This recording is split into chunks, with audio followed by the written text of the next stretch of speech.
Hey Banjo pals, today I want to talk a little bit about how I learned to play the banjo. I'm going to dig back through the mists of time and try to remember like the very first time I picked up this instrument and share a few insights with you guys.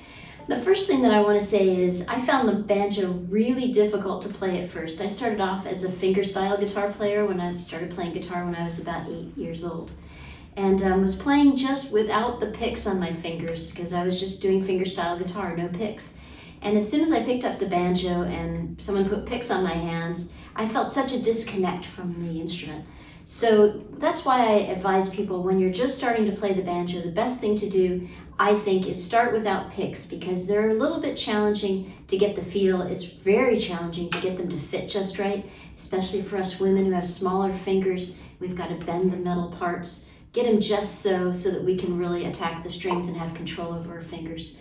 So when I was learning to play, my parents got me a banjo that was a Mayfair banjo. I don't even know where they found this thing. It was hanging in a rental shop somewhere. It was one of those banjos that was so cheap that the neck was heavier than the body, so I was always having the banjo go like this and having to hold up the neck to try to play the banjo. My teacher was a really great teacher. He was my guitar teacher. He showed me some banjo stuff. And one of the very first things he taught me how to play was Worried Man Blues with the alternating roll pattern, which is basically like this. And that's the way I start my course because that's the way I started. And as I was working on my course, I realized that that's really not an archaic roll. It's actually a very foundational roll in Scruggs style because if you think about the B section of Cripple Creek, it's an alternating roll pattern. Alternating roll, I mean thumb, index, thumb, middle. Thumb, index, thumb, middle. So that's where I started. But very shortly after I learned how to play Worried Man Blues, my teacher said, really what you need to do is master all the chord shapes up and down the neck.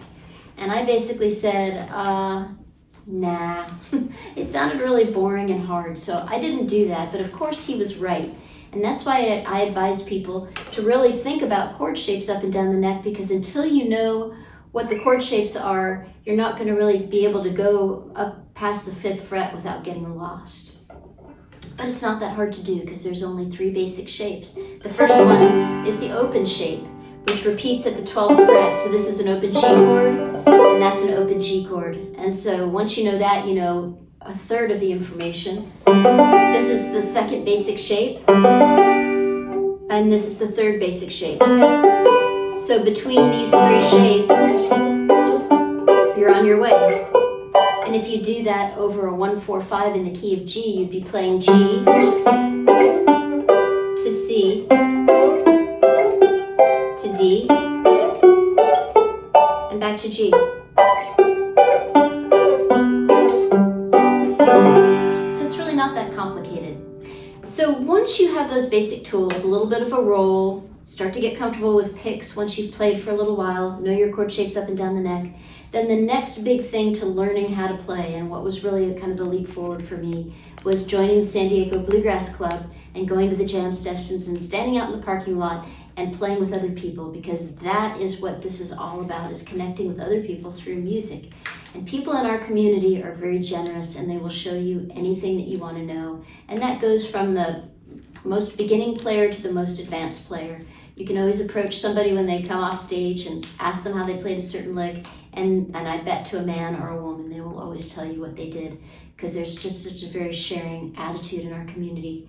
So that's what I did. I stood around in the jam circles and I would ask people questions.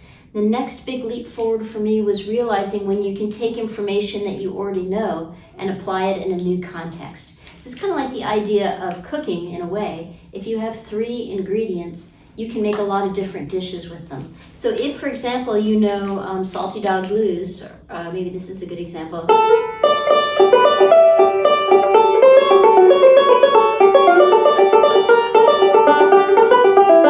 I'm using all closed position chords. So I could take any of that information and do it in a different key. So I could take all those licks and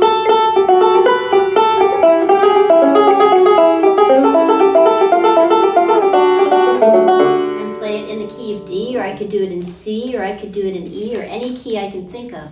So that's the idea of taking information you know, which most of the information we learn in the key of G because we've got a G-tuned instrument. So take a lick that you know,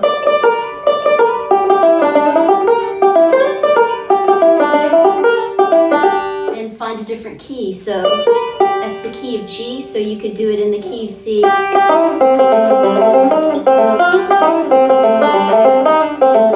you could do it in F. And so on and so forth. So that idea of repurposing information, that was a big leap forward for me.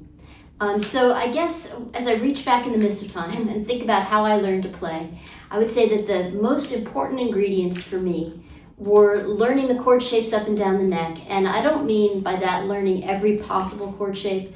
I really mean like the keys that we play out of the most often be the key of G, so know your 1, 4, 5 in the key of G, G, C, D up and down the neck, key of D, key of C. If you know those 3 keys, you know 80% of the information, so start there. And then as soon as you get comfortable with the instrument, know a few tunes, and can play a little backup knowing those chord shapes, then you're ready to get in the jam circle. So do that as soon as you can, and enjoy the fellowship and banjo community just as quickly as you can, because that's the whole fun of it.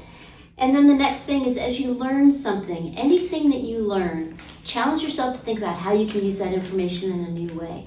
And then apply it in a fresh context. So then you'll like double the usefulness or triple the usefulness of what you know.